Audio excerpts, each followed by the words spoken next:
Bonjour, bienvenue sur ma chaîne. J'espère que vous allez bien. Quant à moi, je vais bien. Avant de commencer cette vidéo, je dirais merci aux nouveaux arrivants et également merci aux anciennes et anciens parce que j'ai constaté que je suis suivie quand même par 20% des hommes. Donc, je ne veux pas vous oublier. Je vous dis merci infiniment. Nous sommes déjà à plus de 800 et je suis très contente. Alors, aujourd'hui, j'ai décidé de vous parler de cet appareil. Vous avez bien vu, c'est le lave-vaisselle. On va parler de son entretien, mais avant d'y arriver, je souhaiterais vous parler de ce que je fais quand je souhaite m'équiper. Comme je vous ai déjà dit dans les précédentes vidéos, c'est très important de s'équiper pour nous faciliter la tâche au quotidien et surtout gagner du temps, car ce temps on pourra mettre à profit pour nous-mêmes, pour notre famille. Il y a toujours quelque chose à faire. Bon. Si vous êtes comme moi que la cuisine et autres n'est pas ma passion, donc essayez de trouver des solutions parce que c'est très important de vivre dans un environnement très propre. Mais quand nous n'avons pas les moyens pour, on est obligé de trouver des solutions. Alors, qu'est-ce que je fais quand je souhaite acheter un nouveau élément?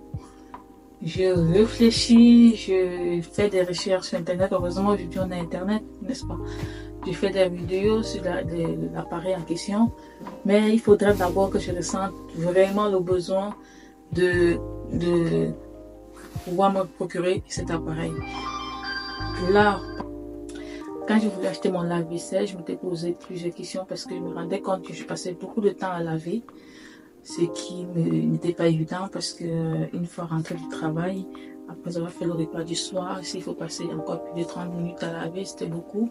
À chaque fois, le besoin se faisait ressentir. Alors c'est comme ça que j'ai décidé de m'en procurer une. Pour vous en procurer, il y a des questions que vous devez vous poser en amont, telles que la capacité. La capacité dépend de votre usage, de la composition de votre famille. Posez-vous aussi également la question sur votre budget et sur la consommation énergétique. Voilà des questions qu'il faudrait se poser. Je vous donne donc 4 avantages d'avoir le lave-vaisselle. Le lave-vaisselle est économique en temps et en eau, en énergie, comparé au lavage à la main. Elle est plus efficace parce qu'elle lave avec des jets très forts et de l'eau chaude. Donc, ça détruit toutes les bactéries qui peuvent rester dans les plats, surtout les résidus des aliments. Le lave-vaisselle vous protège aussi des mains des gens qui ne font pas le ménage avec des gants comme moi. Parce que vous savez, à force d'utiliser les détergents, et peut vous abîmer les mains. Donc, ça, vous évitez. Ça aussi, ça évite des contaminations parce que vous savez, dans le levier, à force de croiser toutes sortes d'aliments, d'objets, nous pouvons avoir un croisement de microbes. D'où la raison pour laquelle j'utilise une bassine quand je lave le biberon de bébé pour éviter justement cette contamination. Bébé ayant écouté cette introduction, passons directement à l'entretien. Vous le savez, pour que les appareils restent efficaces comme le premier jour, il est primordial de prendre soin. Donc, les appareils sont comme les êtres humains. Nous devons prendre soin d'eux pour qu'elles restent efficaces et nous durent plus longtemps. Donc, je viens démonter complètement tous les accessoires pour les laver.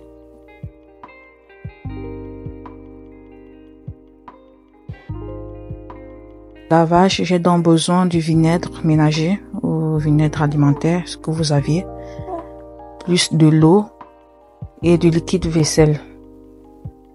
Je viens mettre dans cette bouteille parce que je ne trouvais pas, comment on appelle, le pulvérisateur.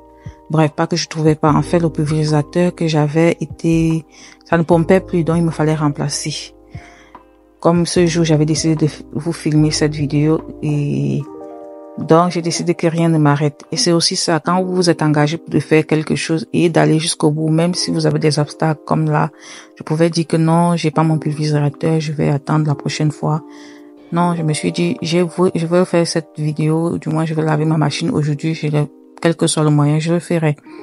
Donc, c'est la raison pour laquelle j'ai mis de l'eau et du liquide vaisselle en plus du vinaigre dans cette boîte que j'ai pulvérisé partout. J'ai percé le couvercle pour que ça puisse me faire une certaine pression.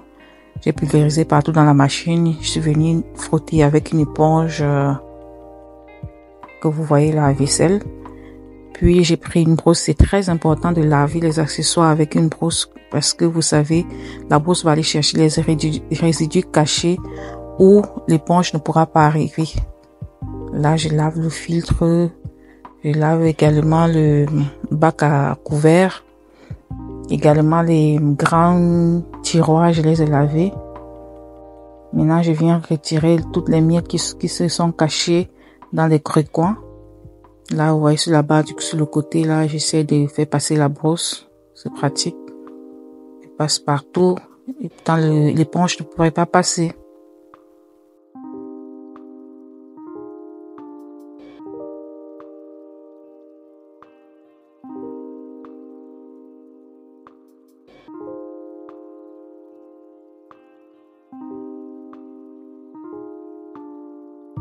Une fois que j'ai terminé de nettoyer, je viens mettre dans une tasse du vinaigre. Je remplis le vinaigre dans ce bol-là. Puis je lance une pastille à vaisselle. Je lance la machine à la température la plus chaude, qui correspond à celle des marmites. J'espère que vous avez déjà liké. Merci d'avoir regardé la vidéo. Elle prend fin ici. Et on se dit à la prochaine. Bisous.